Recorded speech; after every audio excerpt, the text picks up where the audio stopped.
오늘 화평케 하는 자들의 복에 대해서 보도록 하겠습니다. 오늘 말씀의 서론을 보고 그리고 본론에 가서 오늘은 대지가 없습니다. 그냥 하나로 우리가 말씀을 보게 됩니다. 서론의 내용은 그동안 우리가 이제 원래 팔복을 하게 되면 제가 총론을 했습니다. 근데 총론이 없기 때문에 제가 팔복을 쭉 해가면서 거의 총론식으로 계속 반복하는 겁니다. 그래서 반복을 하는 이유는 뭐냐면 여러분들이 일단 이걸 다 완벽하게 외워가지고 언제든지 이것이 여러분의 마음에 새겨져서 생각나도록 하고, 적어도 이 말씀은 여러분 안에 이 타이틀은 여러분의 마음에 완벽하게 세워졌으면 좋겠다. 그렇게 여러분 생각이 돼서 계속 반복하고 있습니다. 팔복은 8개의 기둥인데 이것은 하나님의 나라의 기둥인데 이 기둥이 우리의 마음 안에 세워져야만 하는 것입니다. 그 첫 번째 기둥은 하나님 나라의 첫 번째 기둥은 영의 가난함을 갖는 것입니다. 하나님의 나라가 내 심령 안에 임하기 위해서는 내 안에 다른 영적인 흐름들을 완벽하게 다 뽑아낼 줄 알아야 됩니다. 비워낼 줄 알아야 됩니다. 그래서 이제는 내가 전에 잡신의 흐름으로 살아갔다면, 잡신의 흐름은 예를 든다면은 하나님도 좋지만 돈도 있어야 돼. 이것도 있지만 이것도 있어야 돼. 이렇게 다양한 어떤 영적인 흐름을 갖는 것을 잡신이라고 그럽니다. 잡신의 가장 강한 나라가 인도입니다. 인도의 힌두교에 가면은 모든 신들을 다 그들이 믿는데 예수도 와라. 그래서 예수를 거부하는 나라가 아닙니다. 문제는 예수라는 신이 와서 예수도 이제 그 힌두교 안에 함께 녹아져서 바로 그 예수는 사라지고 이 힌두교만 남게 되는 이런 흐름을 가지게 되고, 제가 인도에 있는 선교사님들을 봤을 때도 인도에 가서 있는 선교사님들은 그런 예수의 영적인 흐름, 성령의 흐름들이 한 1년도 안 돼가지고 싹 사라지게 되고, 그 안에 이런 다른 영적인 흐름들이 특화된 그 지역에 따른 특화된 영적인 흐름들이 들어오는데, 심지어는 어떤 분들은 이 사단은 이 마귀는 여기 배에다가 사람의 배에다가 집을 짓습니다. 성령도 이 배에 성령의 집을 짓습니다. 그래서 우리가 요한복음에 보면은 그 배에서 생수의 강들이 넘치리라 그랬고, 너희가 하나님의 영으로 말미암아 이제는 하나님의 나라가 너희 안에 머무를 것이니라, 이렇게 말씀을 했어요. 그래서 우리의 이 배가 이게 귀신의 배가 되면 안 됩니다. 그래서 이런 힌두교와 이런 잡신이 굉장히 강한 지역에 가면은 사람들의 이 배에 구렁이 같은 큰 어떤 형상들이 여기서 지어져 가지고 늘 배가 아프고 늘 고통이 오고, 그래서 그런 사람들은 제가 손으로 배를 탁 누르면은 벌써 이 배에 고통이 막 확 밀려옵니다. 무슨 말인지 알겠어요? 그리고 그 사람이 하나님의 영으로 살아가지 못하도록 그를 결박하는 거예요.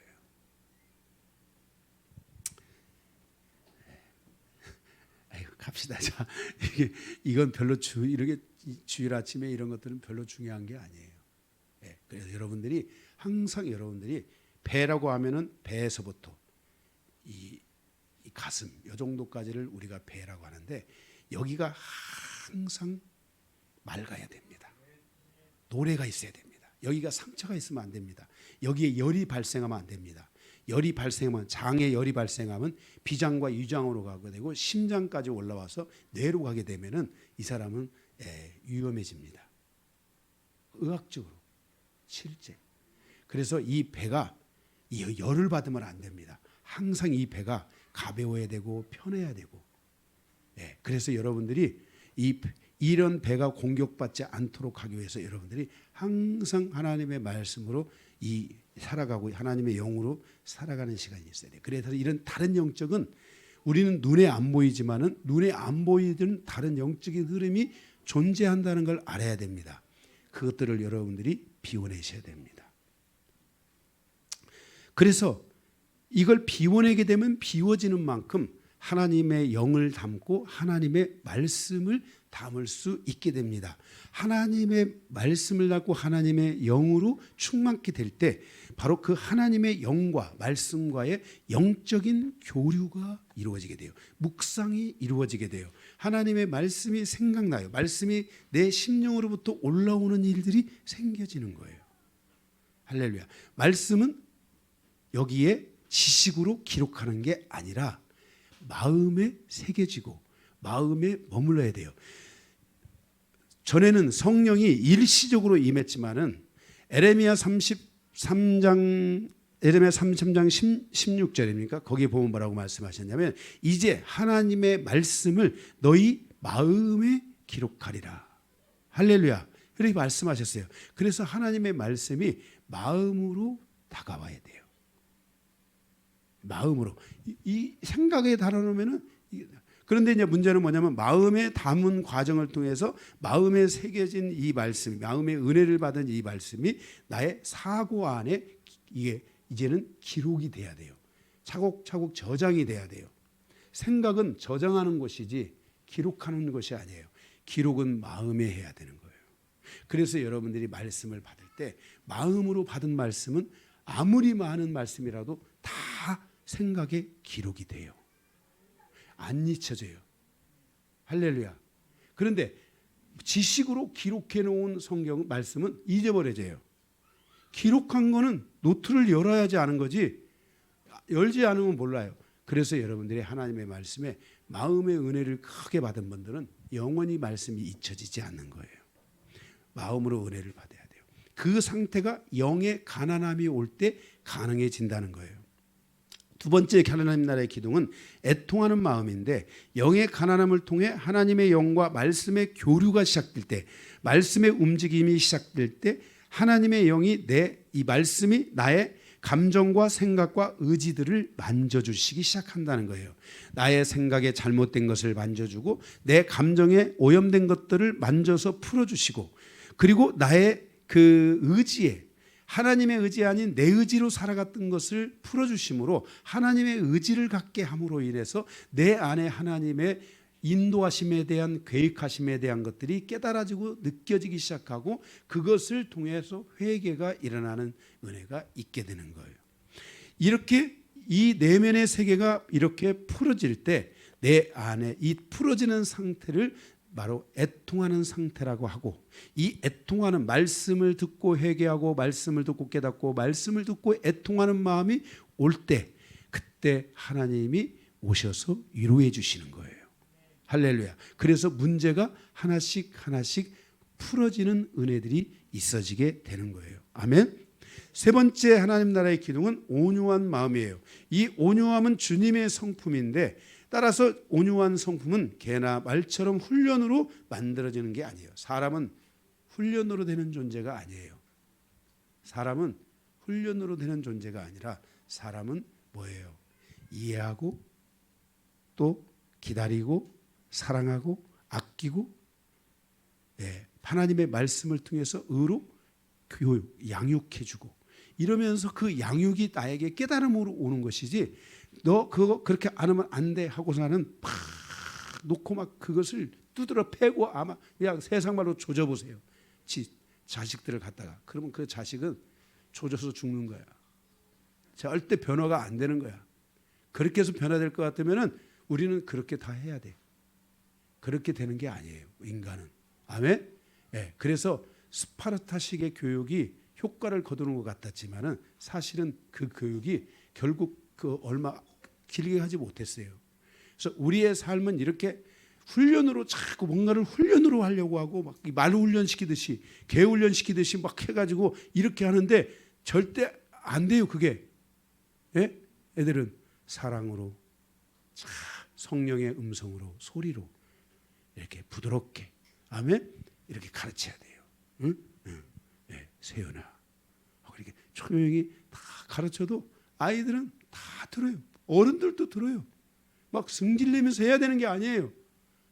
얼굴에 막 화를 내면서 막 호랑이처럼 잡아먹을 것처럼 이렇게 해서 되는 게 아니에요. 인간은 오히려 나쁜 감정만 더 발생하는 거예요. 그래서 사람은 이 사람의 성품 이런 것들에게 훈련으로 되는 게 아니라는 것을 여러분이 기억하고, 이게 특별히 온유한 성품은 덮어쓰기가 돼야 돼요. 주님의 온유함이 나의 온유함이 돼야 돼요. 그래서 기도해야 돼요. 주님의 온유한 심령을 나에게 주옵소서. 주님의 온유한 심령을 나에게 주옵소서. 계속 기도를 하면서 어느 날 주님의 온유한 심령이 나를 다 덮어주시는, 그래서 내 안에 주님의 온유함이 나가는, 이 온유함이 올 때, 이 온유함의 심령을 가질 때 그 사람은 좋은 그 군주가 되는 거예요. 그래서 그러한 좋은 영권, 이 능력을 가지고 사람들을 통치하고 다스리는 은혜가 열려지게 되는 거예요. 그래서 여러분들이 온유함을 놓고 기도해야 돼요. 네, 온유함이 부족할 때는 세 가지 하라겠죠. 그것들을 여러분들이 계속해서 이어서 하시면 될 것 같습니다. 그 다음에 네 번째 하나님 나라의 기둥은 하나님의 의에 대한 배고픔과 목마름이 있어야 된다 그러지. 목마름의 기둥이 세워져요. 무엇을 선택하든지 무엇을 결정하든지 하나님의 옳다하심을 선택할 수 있는 믿음의 삶으로 나가야 돼요. 하나님의 뜻이 무엇일까? 하나님이 무엇을 원하실까? 어떤 상황이 딱 오면 하나님이 무엇을 원하실까? 어떤 상황이 딱 발생하면 하나님이 무엇을 말씀하시나? 하나님의 뜻이 무엇인가? 이것을 놓고 여러분들이 기도를 하는 시간을 통해서 이것을 풀어가야 돼요. 이렇게 이것이 하나님의 뜻이 무엇인가, 하나님이 무엇을 말씀하시는가, 이것이 여러분에게 와 있는 상태를 하나님의 의가 열려진 상태인데, 이렇게 하나님의 의를 가진 성도가 하나님의 의를 가지고 살다 보면 나도 모르게 어떤 상황이 생겨서 내 의가 5%가 갑자기 확 빠져나갈 수도 있어요. 하나님의 완전함을 가져야 되는데 갑자기 내가 결정하려고 그래. 10가지 중에 갑자기 내가 뭔가를 하나 딱 결정하는 마음이 생겼어. 이러면 여러분들은 벌써 내 의에 손상이 왔구나. 의에 대한 목마름이 지금 배고픔이 생겼구나 라는 것을 여러분들이 아시고, 바로 거기서 여러분들이 하나님의 의로 하나님의 말씀을 더해달라고 기도하고 하나님의 의를 온전히 회복하게 해달라고 여러분이 기도해야 돼요. 그래서 여러분들은 하나님의 의롭다함을 받은 하나님의 자녀는 반드시 하나님의 의로 살아가야 되고, 이 의라는 것은 하나님의 이 동전의 양면, 하나님의 의는 하나님의 선과 같은 것이라고 말씀을 드렸어요. 그래서 여러분들이 선을 선택할 줄 알아야 돼요. 항상 어떤 것이냐면 하나님의 뜻이 뭘까? 이게 딱 오면 그분은 거의 이제 하나님의 완전한 하나님의 의에 대한 이 심령이 벌써 하나님의 의를 선택할 거에 대한 마음이 열려 있는 거예요. 하나님의 뜻이 뭘까? 하나님의 계획이 뭘까? 자기 마음대로, 자기 생각대로 막 휘젓는 게 아니에요. 자기 마음과 자기 생각대로 막 다 뭔가를 막 가는 게 아니에요. 신앙생활은 그렇게 하는 게 아니에요. 그건 이방인들이 하던 거였어요. 이제 우리가 하나님 앞에 딱 나왔으니까 우리는 어떤 상황이 오면 하나님 뜻이 무엇입니까? 그걸 놓고 기도하고, 할렐루야, 이런 여러분의 삶이 이루어지기를 바랍니다. 이 기둥이 여러분에게 왔다면 여러분 안에 하나님의 나라, 하나님의 통치권이 마음에 온 것입니다. 하나님 나라의 다섯 번째 기둥은 긍휼의 심령을 갖는 것입니다. 긍휼의 심령은 하나님의 긍휼을 입은 자가 다른 사람을 긍휼히 여기는 삶으로 나아가는, 삶을 살아가는 과정이라고 할 수 있습니다. 그런데 이 긍휼의 삶을 살아가는 것은 영적 질서 안에서 이것은 자기 영혼의 마지막 긍휼을 얻을 수 있는 은혜를 얻게 한다는 것입니다. 우리는 오늘 주님의 심판 앞에, 원래 우리는 주님의 심판 앞에 있었던 자지만 주님의 말씀을 통해서 구원을 얻고 주님의 긍휼을 얻은 것을 믿었습니다. 그런데 우리의 긍휼은 거기서 끝나지 않고 마지막 주님의 심판대 앞에서의 긍휼이 있어야 되는데, 그 주님의 심판대 앞에는 우리의 행위의 책들이 있는데 우리의 행위를 따라서 우리를 심판하세요. 그런데 도와주세요. 괜찮아? 주님의 주님의 그 행위에 따라서 심판을 받는데, 만약 내가 다른 사람을 긍휼히 여기지 않았어. 다른 사람을 계속해서 괴롭히고 힘들게 만들었어. 그런데 그때 가서 내 행위의 책에 보니까 나는 긍휼히 여기는 흔적이 없는 거야. 그런데 주님이 너도 다른 사람을 긍휼히 여기지 않았으니 너의 1만 달란트의 빚을 나에게 갚으라. 이렇게 말씀하셔서 너는 영벌로 갈지어다. 이 결정이 이루어질 수 있다는 거예요. 그래서 우리는 긍휼히 여기는 삶을 살아야 돼요. 그래서 우리의 인생에 결핍과 연약함과 부족함이 있겠지만 마지막 주님의 심판대 앞에 섰을 때 주님이 너도 다른 사람을 긍휼히 여긴 것처럼 나도 너를 긍휼히 여기노라 하는 이 행위에 대한 은혜가 있어야 되는 거예요. 그래서 여러분들이 이 긍휼은 지금의 내가 지금 다른 사람을 긍휼히 여기는 것은 나의 마지막 하나님의 심판에 대한 여지를 완벽하게 제거하고 하나님의 긍휼을 얻게 하는 삶으로 가는 길이라는 것을 바로 이 기억해야 돼요. 그래서 여러분들은 이 긍휼은 궁극적 우리의 구원에 있어서 매우 중요한 부분이에요. 여러분들이 다른 사람을 긍휼히 여기시기 바랍니다.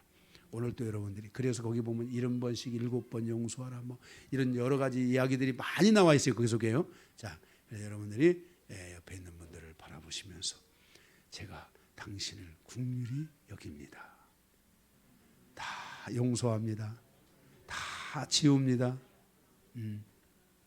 다 용서하고 다 지우고 나를 위한 거예요. 예, 그 삶이 여러분에게 이루어지기를 주님의 이름으로 축복합니다. 아멘. 예. 6번째 하나님 나라의 기둥은 청결한 심령을 갖는 거예요. 이렇게 긍휼히 여기는 마음까지 풀어지면서 우리의 마음이 굉장히 부드러워지고 있다는 것을 알 수 있게 돼요. 그러면 이 부드러워진 심령은 하나님과 내가 1대1로 맞설 수 있는 1대1로 설 수 있는 바로 담대한 심령이에요. 꺼리낌이 없으니까 사람의 심령은 꺼리낌이 없을 때 어느 누구 앞에서도 흔들리지 않는 강력한 담대함을 가질 수 있어요. 이게 사람의 본질이에요. 이 본질이 회복될 때 우리는 하나님의 은혜의 보좌 앞에 담대히 나아갈 수 있게 되는 것이에요. 여기서 우리의 마음이 굉장히 부드러워지는 상태를 우리는 마음의 청결함에 이루어진 상태다. 마음의 청결함이 이루어진 상태라고 할 수 있어요. 마음이 하나님의 것을 흡수할 수 있는 부드러운 옥토가 만들어지므로 하나님께 담대하게 나아갈 수 있는 영적인 상태, 즉 순결함의 상태가 만들어지는 것을 우리는 바로 여기 마음의 청결함의 심령을 갖는 상태라고 할 수 있어요. 그래서 마음이 청결한 자는 복이 있나니 저가 하나님을 뭐예요? 뭐라 했어요? 보게 될 것이며 하나님을 볼 것이며 그랬단 말이에요. 그래서 마음이 청결한 사람은 하나님을 보는데 하나님을 보는 삶은 여기 말씀에 보면은 하나님을 경험하는 삶이에요. 여러분 많은 사람들이 말씀을 듣고 가고 말씀을 여러 가지 가지고 살아가지만 이 말씀이 자기 삶 안에서 경험되어지는 분들이 있어요. 여러분은 말씀의 경험이 많아져야 돼요. 말씀의 경험이 많아지는 것은 하나님의 경험이 많아지는 거예요. 하나님을 아는 삶이 많이 열려야 돼요. 이것은 지식을 말하는 게 아니라 경험을 말하는 거예요. 네. 내가 예를 들어서 여기 우리 송 집사님이 김치찌개를 싫어한다. 그런데 김치찌개 싫어하는 거 내가 다 알고 있어요. 그런데 한 번도 목격을 안 했기 때문에 진짜 싫어하는지 얼마나 싫어하는지 몰라요. 그런데 내가 가서 송 집사님하고 같이 김치찌개를 먹는데 그 김치찌개를 정말로 어떻게 싫어하는지를 알게 되고 나중에 설사까지 하더라. 만약에 이렇게 되면은 이분은 진짜 김치찌개를 싫어하는구나. 제가 그것을 경험하게 돼서 다음에 가서 절대로 그분 앞에 가서 김치찌개 이야기를 김치짜도 잘 안 끊을 수도 있어요. 이렇게 우리의 삶에 하나님을 경험한다는 것은 중요해요. 하나님을 경험한 사람들은 하나님을 경험한 것만큼에 대한 하나님의 믿음이 있어요. 하나님께 대한 믿음이 아니라 하나님의 믿음이 있어야 돼요. 여러분의 심령 안에는 하나님의 믿음이 있어야 돼요. 성도는 자기 믿음으로 살아가는 존재가 아니라 하나님의 믿음으로 살아가는 존재예요. 믿음은 만들어 가져가는 게 아니라 하나님의 믿음을 우리에게 부어주시는데, 예수 그리스도는 우리에게 믿음을 주시는 분만이 아니라 믿음을 완성시키는 분이세요. 그래서 하나님의 믿음이라는 것은 우리 안에 완성도가 높은 믿음을 하나님의 믿음이라고 할 수 있어요. 여러분들은 이렇게 여러분의 믿음의 완성도가 높은, 무엇을 기도하든지 믿어지는, 무엇을 기도하든지 믿음으로 기도하는 것, 이게 하나님의 믿음이에요. 우리가 계속해서 기도해야 될 것은 하나님의 이 믿음이 내 안에 분명하게 장착돼야 되고, 하나님의 이 믿음 안에 내 안에 여기 뭐예요? 반응할 수 있어야 돼요. 이런 사람들은 하나님을 경험한 사람들이에요. 바로 뭐예요? 마음이 청결한 상태이기 때문에 하나님의 말씀이 떨어지면 그 말씀의 무게를 이기지 못하고 아멘 하고 말씀을 딱 받아들이는 순간 믿음이 돼요. 하나님의 말씀을 듣는 순간 그 말씀의 무게를 견디지 못하고 내 심령 안에서 아멘 하는 순간 말씀이 그 심령 안으로 툭 떨어지게 되고, 그 말씀을 믿는 하나님의 믿음이 그 안에서 계속해서 풀어지고 활성화되기 시작하는 거예요. 이게 바로 아브라함의 믿음이에요. 아브라함이 하나님의 말씀을 믿음에 그것을 의로 여겼더라. 아브라함은 하나님의 말씀을 믿었기 때문에, 그것이 완전히 믿어졌기 때문에 그 뒤로 그는 하나님의 옳다하심만으로 살아가는 거예요. 하나님의 말씀만으로 살아가는 거예요. 하나님의 명령만으로 살아가는 거예요. 하나님의 뜻으로만 살아가는 거예요. 이게 아브라함의 믿음이에요. 우리는 이 아브라함의 믿음의 언약을 가진 자손으로 살아가야 되고, 이 아브라함의 믿음을 우리 안에 완성시키신 분이 예수 그리스도세요. 그래서 그 그리스도가 우리에게 믿음을 주시고 우리의 믿음을 완성시키시는 것이에요. 그래서 우리는 하나님을 이 말씀, 여러분 안에서 이 청결함의 심령의 상태, 마음의 영의 가난함을 갖고 애통하는 마음을 온유한 마음을 구하고 계속 하나님의 의에 배고픔을 갖고 긍휼의 심령을 가지면 가지록 이것을 놓고 기도하고, 이 마음에 이 6개, 5개의 기둥이 풀어지면 풀어진 만큼의 여러분의 심령의 상태의 완성도가 높아지는데, 그 완성도가 높아진 심령의 상태를 청결한 심령이라고 하고, 그 청결한 심령의 상태는 늘 하나님을 받아들이는 상태이기 때문에 그는 계속해서 하나님을 경험하고 하나님의 역사를 이루어가고 하나님을 계속해서 보게 되는 놀라운 여정이 시작되게 되는 거예요.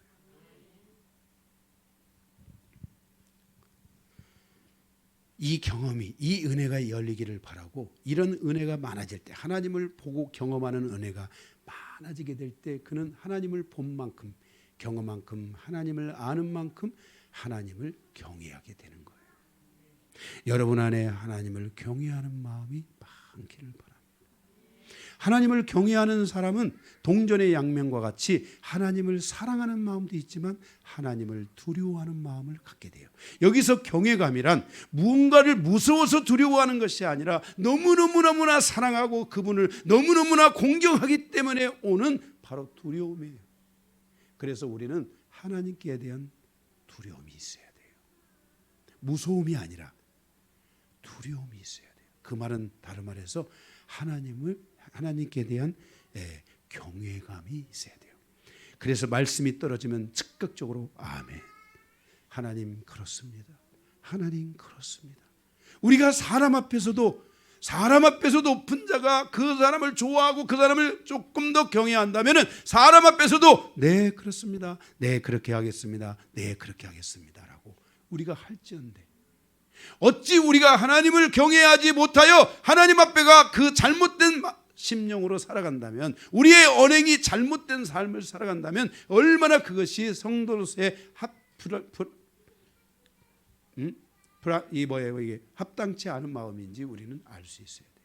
성도는 이 하나님의 말씀이 심령 안에 뜰 때 아멘 그렇습니다. 아멘 그렇습니다. 아멘 그렇습니다. 아멘 그렇습니다 하는 이 청결한 심령의 상태가 이루어져야 돼요.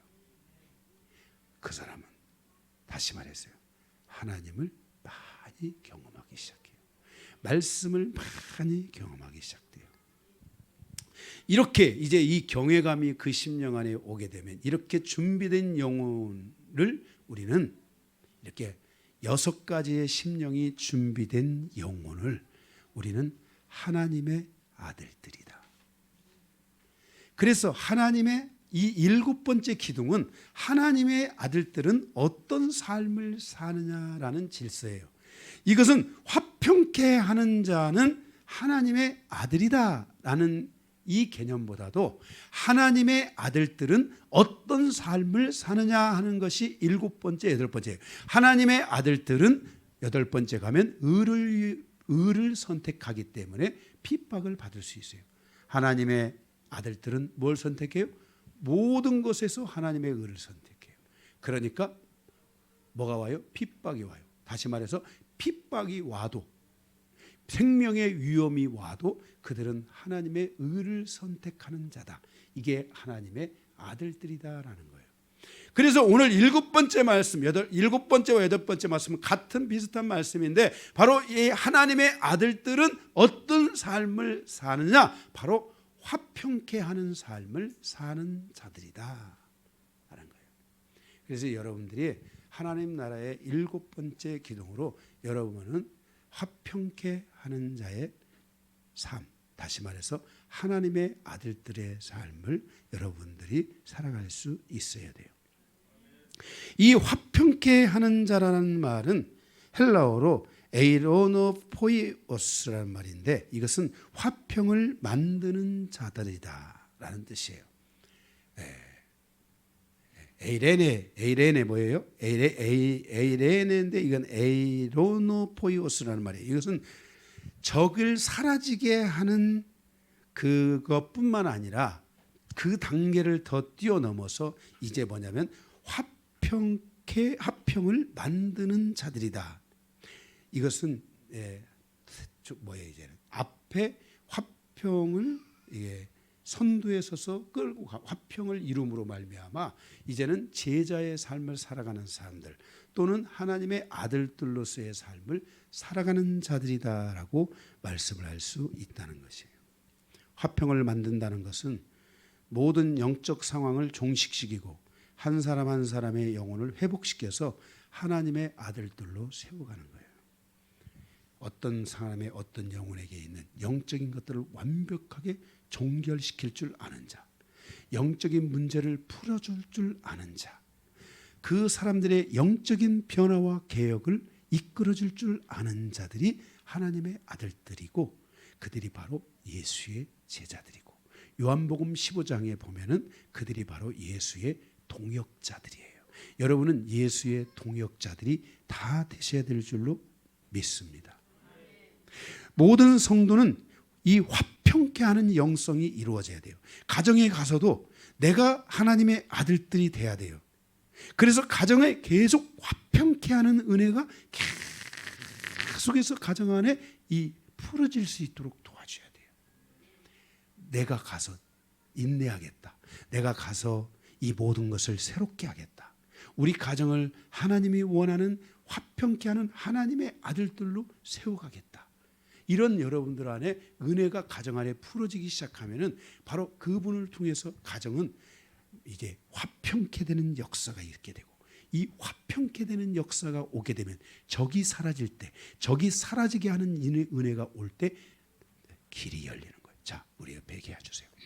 적이 사라지면 대로가 열린다. 우리 인생사에서 중요한 것은 대로가 열려야 돼요. 막힘이 없어야 돼요. 우리 교회가 그동안 계속해서 영성을 하며 여러분들에게 말씀드린 것 가운데 하나는 평탄한 길, 순탄한 길을 열 줄 알아야 돼요. 우리 인생이 가다가 빠지고 가다가 또 펑 빠지고 10년 가다가 펑 빠지고, 이게 다 사단이 파놓은 함정에 빠지는 거예요. 자기가 그 덫에, 그곳에 가면 덫이 있는 것도 몰라요. 가다가 빠졌네. 아이고 또 나와서 또 나오고. 우리는 신앙은 절대로 내가 여기서 빠졌기 때문에 다시 처음으로 돌아가서 해야 되는 게 아니에요. 빠진 곳에서 일어나서 여기서 완전한 길로 가야 되는 거예요. 이게 신앙이에요. 그래서 내가 지금 오늘 내 빠진 이곳에서 여러분들의 삶이 여기서 대로를 연다는 믿음을 가져야 되지, 내가 이 대로를 열기 위해서 내가 다시 뭔가 좀 뒤로 돌아가 가지고 다시 새롭게 시작하고 뭔가 기도로 시작해 가지고 다시 와서 또 뽕덩 빠지고, 그게 아니에요. 다시 빠졌던 이곳에서 다시 일어나서 오뚜기처럼 다시 일어나서 다시는 그 사단이 도운 덫에 걸리지 않아야 되고, 덫이 걸리지 않을 수 있는 영성 신앙생활을 할 수 있어야 되고, 덫이 발생하지 않도록 여러분들은 이제 사단의 나를 향한 공격이 무엇인지를 알아야 돼요. 내 안에 노이즈를 제거하고, 내 안에 모든 사단의 거짓말들을 제거하고, 사단이 모든 파놓은 함정들을 제거버려야 돼요. 할렐루야. 그럴 때 그곳에 하나님이 주시는 대로가 열리는 거예요. 우리의 신앙생활은 대로가 열려야 돼요. 하나님이 이것을 이루어 주실 것을 믿고, 아브라함의 자손은 아브라함처럼 하나님이 이루어 주실 것을 믿고, 10년이 가든 20년이 가든 30년이 가든 늙어 죽어 내가 붙지는 한이 있다 할지라도 하나님의 이 약속을 붙드는 자는 아브라함의 자손이에요. 우리 인생의 여정은 살아서도 하나님의 은혜를 보지만 죽어서도 볼 수 있다는 것을 여러분들이 기억해야 돼요. 제가 만약 저의 축복의 이 부흥의 역사와 축복의 역사가 반드시 저에게 이루어져야 되는 것이었다라고 한다면 저는 그것이 이루어지기를 위해 저의 모든 것을 동원했을 거예요. 적은 하나님이 저에게 열어주신 은혜가 적은 은혜가 아니고, 저에게 열어주신 은혜 적은 능력이 적은 능력이었어요. 지금은 제가 그런 사역들을 안 하지만 요즘 우리가 세상 사람들 그러잖아요. 저는 손대는 사람들이 다 나섰어요. 그것을 낫게 하는데 1분도 안 걸렸어요. 그렇지만 하나님께서 저에게 허락해 주신 것은 저의 능력, 저의 것이 그런 것들이 아니라 제가 가져야 될 것은 하나님에 대한 믿음이에요. 이 하나님께 대한 믿음을 하나님이 저에게 하고, 이 믿음을 놓지 않을 것을 하나님이 저에게 말씀해 주셔서 제가 하나님 앞에 여쭌 것이, 수도 없이 여쭌 것이, 하나님 내 때에 이것을 이루시겠나이까? 그렇다면 저를 준비시켜 주시고, 만약 내 때에 이것이 이루어지지 않을 것이라면 하나님 내가 이 믿음을 놓지 않게 도와달라고. 내가 뭔가 안 이루어지니까 얼마나 낙심이 되겠어요. 제가 하나님 앞에서 받은 은혜, 하나님이 저에게 보여주신 은혜가 어마어마한데 그것을 여러분들을 놓고 볼 때 여러분들이 때로는 여러분들이 뭐 잘 따라오기만 합니까? 얼마나 또 속도 썩이고 얼마나 힘들게 하고 그럴 때도 있지 않았었어요? 그러면 얼마나 낙심이 되겠습니까? 놓고 싶은 마음이 막 진짜 사단이 막 공격이 너무 심하게 들어올 때는 그 하나님이 주신 그 비전을 딱 놓고 싶은 마음이 생겨요. 그런데도 그걸 안 넣는 거예요. 네. 할렐루야. 그거 놓으면 안 돼요. 우리의 삶은 그걸 놓으면 안 돼요. 우리 인생은 누구도 어떻게 될지 아무도 알 수 없어요. 지금은 보잘것없을 것 같아도 하나님의 역사를 통해서 하나님이 그들의 삶을 만지시기 시작할 때 하나님의 놀라운 역사는 계속되는 거예요. 우리가 가져야 될 것은 믿음이에요. 나의 믿음의 부족을, 결핍을 제거하고 믿음을 온전케 하며 믿음의 완성도를 높이며 계속 하나님을 붙들고 가는 믿음의 여정이 우리 안에 있어져야 돼요. 그래서 물을 먹고도 이빨을 쑤실 줄 아는 이런 영성들이 되셔야 됩니다. 아멘. 나는 믿는다. 나는 믿는다. 그래서 그 믿음이 나의 애통하는 심령을 일으키고 하나님을 사모하는 심령을 더 강하게 일으킬 수 있는 이런 은혜들이 여러분들에게 와야 될 줄로 믿습니다. 그래서 바로 이러한 그 화평의 영성을 통해서 모든 영적인 상황들을 종식시키고 계속해서 그 믿음을 가지고 그 내 주변에 있는 영혼들을 세워가는 이 화평을 이루는 이 삶을 계속 가져가는 것이 중요합니다. 모든 성도는 화평케 하는 영성이 이루어져야 됩니다. 주님께서 공생애를 통해 집중하셨던 것은 하나님의 아들들로 하나님과 이 땅을 화평케 하시는 화목제물이 되는 것이었어요. 예수님은 이 땅에 계시면서 자기가 위대한 하나님의 아들이라는 것을 보이는 게 아니었어요. 그분은 이 땅에 육신으로 계실 때 자기가 하나님과 인간 사이의 화목제물로 죽으시는 것이었어요. 모든 사람들이 예수가 십자가에 죽으실 때 그 모든 상황은 사라질 줄 알았지만 예수가 십자가에 죽으심으로 다시 모든 사람이 살아나고 일어나는 놀라운 역사가 시작됐다는 것을 성경은 우리에게 말씀해 주고 있어요. 바로 우리는 이 화목제물이 주님이 되신다는 것을 기억해야 돼요. 그 주님이 화목제물이 되신 그 결과로 세워진 것이 교회이며 소자 공동체이고 제자들이에요. 여기 성경에 말하는 내가 99마리의 양을 놓고 한 마리의 양을 찾아가겠다라는 주님의 이 말씀에서 이 한 마리의 양은 세상에 어떤 한 사람이 아니에요. 그 사람은 바로 소자 한 사람이에요. 성경에 나타나 있는 소자란 누구냐? 예수로부터 구원받은 자, 예수로부터 치유받은 자, 예수로부터 아픈 상처가 노임받은 자, 예수로부터 귀신이 떠나간 자, 그들이 하나, 둘, 셋, 넷, 열, 스물, 서른 이렇게 모여지기 시작해가지고 70명이 모아졌는데 바로 이 70명을 소자 공동체라고 하고 이 70명이 좀 더 모아졌는데 150명이 되어 이들을 소자 공동체라고 해요. 초대교회는 사람이 모여서 교회가 된 게 아니라 이 소자들이 주님을 만나고 주님으로부터 치유받은 이 소자들이 세계 은근각처로 흩어져서 그들이 머무르는 곳에 바로 교회가 세워졌고 그 교회의 제자들, 주님의 일꾼들이 그곳에 가서 교회가 세워진 거예요. 루디아가 가서 교회를 이뤘고 그곳에 사도 바울이 가서 교회를 세워서 바로 거기 데살로니가 교회가 번성하고 세워진 거예요. 교회는 이런 질서, 소자들의 공동체인 거예요. 여기 교회는 목사의 공동체가 아니에요. 목사는 주님으로부터 주님을 만나고 주님으로부터 치유받고 주님으로부터 회복된 영혼들이 교회를 이루고 와서 이곳에 구성원을 이루고 제가 물론 처음에 교회를 열 때 여러분이 오셨지만 그것은 여러분이 오셔서 제가 있는 것이지 여러분이 안 오셨으면 제가 왜 있는 거예요? 교회는 소자 공동체들의 모임이에요. 여러분들은 저를 통해서 주님을 경험하고 주님을 만나고 주님으로부터 치유받고 주님으로부터 회복하고 주님으로부터 풀어졌고 주님을 알게 됐고 주님을 만나게 됐고 주의 말씀을 들은 소자들이에요. 자, 나는 소자다. 이게 바로 성경적인 소자예요. 그런데 제자들을 둘씩 보내서 나갔을 때 하나님이 큰 역사를 이루지 못했는데 소자 70인들을 둘씩 엮어서 내보냈는데 얼마나 그들이 나가서 능력 있는 사역을 감당을 했는지 사단이 하늘로부터 땅으로 떨어지는 것을 보고 예수가 거기서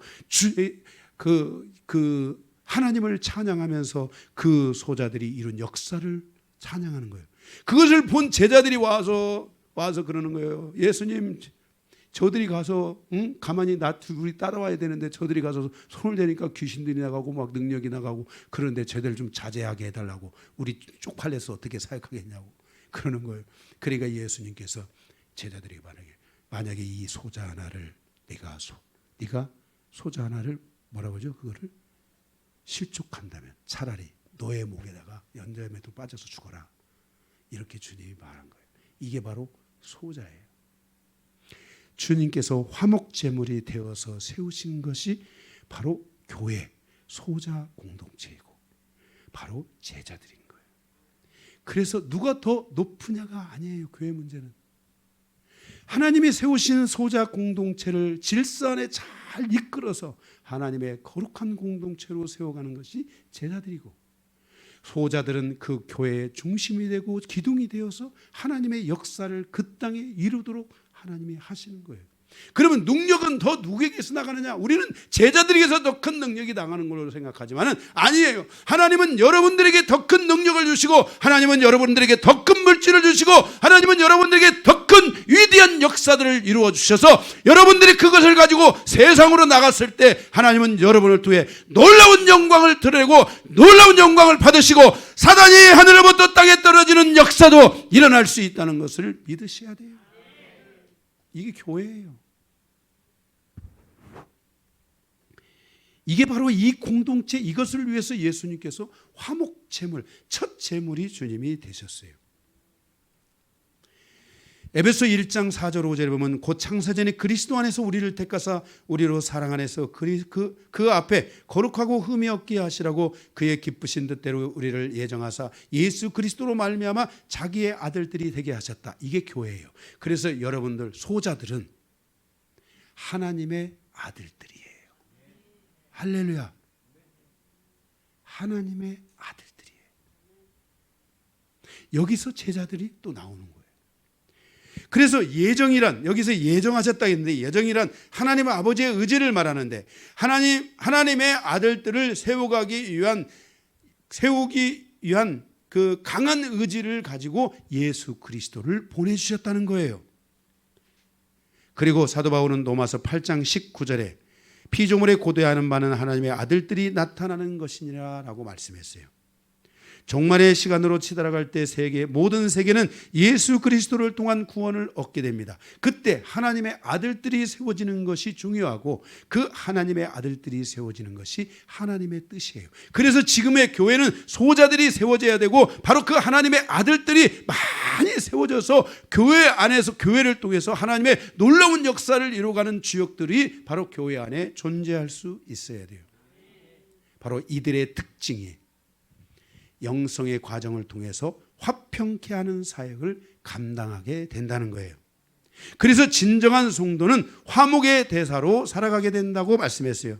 고린도후서 5장 18절에서 19절에 모든 것이 하나님께로서 났으며 그가 그리스도로 말미암아 우리를 자기와 화목하게 하시고 또 우리에게 화목하게 하는 직분을 주셨으니 곧 하나님께서 그리스도 안에 계시사 세상을 자기와 화목하게 하시고 그들의 죄를 그들에게 돌리지 아니하시고 화목하게 하는 말씀을 우리에게 부탁하셨도다. 그래서 여러분들은 화목의 대사예요. 화목해 하는 대사. 여러분들은 가정으로 파송된 거예요. 여러분의 일터로, 여러분의 삶의 현장으로 화목해 하는 자로 파송된 거예요. 그래서 여러분들은 그 화목해 할 수 있는 은혜가 여러분들에게 있게 하기 위해서 이 하나님의 나라의 이 8개의 기둥이 기본적으로 세워져야 되고 그 질서 안에서 여러분들은 하나님이 주시는 완성된 믿음, 하나님을 더 완벽하게 알고 하나님의 믿음을 가진 자들로 여러분들의 하나님의 말씀을 교류하는 자들로 하나님과 영적으로 교류하는 자들로의 삶의 여정이 한 단계 한 단계 풀어져가는 여정이 이루어져야 돼요. 누가복음 14장의 비유를 통해서 성도는 모든 사람들과 화목해야 된다는 것을 말씀하셨어요. 두 가지 비유가 있는데 누가복음 14장 거기 28절에서 30절에 보면 건축 비유가 나와요. 첫 번째. 시작과 완성. 건축이라는 것은 시작과 완성이 있어요. 한 사람의 영혼을 구원했으면 그 사람에게 있는 모든 적들이 완전히 몰아내지고 하나님과 온전히 화목할 수 있는 완성된 사람으로 세워져 가야 돼요. 그래서 성도는 교회에 처음에 딱 오면은 영적인 묶임, 아픔들, 상처들 이런 것들이 먼저 치유가 막 일어나야 돼요. 그런 것들이 돌아다니면 안 돼요. 빨리 여러분들이 주의 종이나 이런 분들에게 집중하고 누가 나를 치유할 수 있나, 누가 나를 회복할 수 있나 이런 것들을 여러분이 집중해서 빨리 그런 것들을 여러분들이 회복해가지고 여러분들이 이제는 건축의 시작이 됐으면 건축의 뭘 향해서 완성을 향해서 가야 돼요. 여러분들 한 사람 한 사람은 건물이에요. 여러분이 건물이 되어 시작이 이루어져야 되고 완성도가 높아져야 돼요. 그래서 여러분들이 건물과 건물이 이루어질 때 에베소서에서는 사람과 사람도 이어지지만 건물과 건물이 이어지게 되는 거예요. 그래서 우리가 이 건물과 건물이 이루어지는 이 완성도 있는 은혜가 여러분들 안에 이루어져 가야 돼요. 이것이 화평을 통해서 이루어지게 된다는 거예요. 화목하게 함을 통해서. 아멘. 예, 그런 은혜가 여러분에게 이루어지길 축복합니다. 두 번째 비유가 있는데 그것은 군대 비유인데 누가복음 14장 31절에서 32절에 보면 어떤 임금이 1만 명의 군대를 가지고 다른 임금의 군대 2만 명과 싸우고자 할 때, 자, 제가 이쪽이 저의 군대예요. 이쪽에 10,000명. 이쪽에 군대가 누가 있는데 그 군대 2만 명. 근데 제가 이 1만 명을 데리고 2만 명으로 딱 싸우려고 하는데 여기 딱 보니까 여기 저기 강한종이도 있고 공판권이도 있고 야 박승희 무서운 사람들이 출비하게 또 저기 저 뒤에 또 허준영 막 이런 사람들이 막 딱 있는 거야. 근데 여기 보니까 비실비실해. 누가 싸울 만한 사람이 별로 없어. 진짜 비실비실한 사람들만 이쪽에 다 모여 있네. 저기 혹시 모르겠어. 저 유세현 형제 얼마나 힘쓰는지 내가 힘쓰는 건 안 봐가지고 모르겠는데 이쪽에 좀 별로 힘쓸 사람이 없는 거야. 그러면은 제가 송옥원 집사님을 파송하는 거예요. 저기 가서 저쪽에 저 최강원 집사님이 있는데 가서 화목 우리 저 평화조약 맺자고 좀 가보라고. 이렇게 해야지 여기가 산다는 거야. 이해가 되시죠? 이 화목을 잘 할 줄 알아야만이 화목해 하는 일을 잘 할 줄 알아야만이 내가 언제든지 우리의 가정을 지키고 우리의 일터를 지키고 우리의 삶을 지키고 우리의 모든 것을 지킬 수 있다라는 거예요. 그래서 화목하게 하는 이 질서를 여러분들이 가질 줄 알아요. 이걸 모르니까 가서 늘 싸우려고만 해. 제발 좀 싸우지 마. 하여튼 이 싸우는 사람들은 제가 그냥 도시락 싸가지고 다니면서 말리는 편이야. 막 뭐 그렇다 해서 제가 밖으로 나간다는 게 아니라 말씀을 통해서. 전 싸우는 여러분 우리가 신앙생활하면서 싸우는 걸 배우면 안 돼요. 예? 아멘. 마귀를 결박하겠지 싸우라고. 마귀를 여러분들이 자꾸 마귀하고 많이 싸우면 안 돼. 쟤도 죽는 것도 아니야 그들이. 그러니까 여러분들이 화평케 하는 일을 잘해야 돼요. 그래서 화평케. 나와 너의 화평케. 하나님과 화평케. 너와 너가 화평케. 계속해서 이것을 여러분들이 푸르는데 뭘로 푸느냐? 1번에서 6번까지의 기둥이 된 사람들은 이거를 어떻게 풀어야 되는지를 알게 돼요. 할렐루야. 이 화목해 되는 은혜가 여러분에게 있기를 바랍니다. 그래서 화친을 청할 줄 알아야 된다는 거예요. 그냥 무모하게 가면은 다 죽어요. 그냥 10,000명이 아니라 이게 연약한 군대들은 다 그냥 살아난 사람도 살아남을 수가 없어요. 사람이 지혜가 있어야 되는 거예요. 주님의 제자는 무모한 싸움을 함으로 사람의 영혼을 망치고 죽이고 멸망에 이르게 하는 사람이 아니라 자기에게 맡겨진 공동체를 소중하게 여기고 그들을 보호하고 그들이 승리의 길로 나아갈 수 있도록 이끌어 주어야 합니다. 제가 처음에 이 영성의 과정을 통해 성도들을 제가 이제 영적으로 승리가 오기 시작했고 저에게 승리가 왔고 저희 가정에 승리가 오기 시작하면서 이제 성도들에게 승리를 주기 위해서 성도들을 향해서 이렇게 쭉 끌고 가려고 하는데 성도들이 같이 우리가 이제 영적 싸움하면서 가자고 제가 얘기를 하는데 성도들이 막 다치는 막 일이 생기는 거야. 그런데 마치 이걸 못 모르는 사람들은 믿음의 전진. 우리는 믿음으로 가야 된다. 믿음이 있으면 돼요. 근데 믿음도 없는데 꼭 믿음의 전진을 하려고 하는 분들이 있어요. 그러면 이제 다 죽는 거야. 네. 중요한 것은 내 믿음만이 아니라 성도에게도 믿음이 있어야 되잖아. 그래서 성도들의 믿음을 점검해보고 그렇게 하면서 안 되겠다. 후퇴하자. 후퇴해서 성도들의 믿음을 더 계속 키우는 거예요. 성도들이 더 믿음 안에 더 견고하게 설 수 있도록 도와주는 거예요. 이런 과정들이 필요합니다.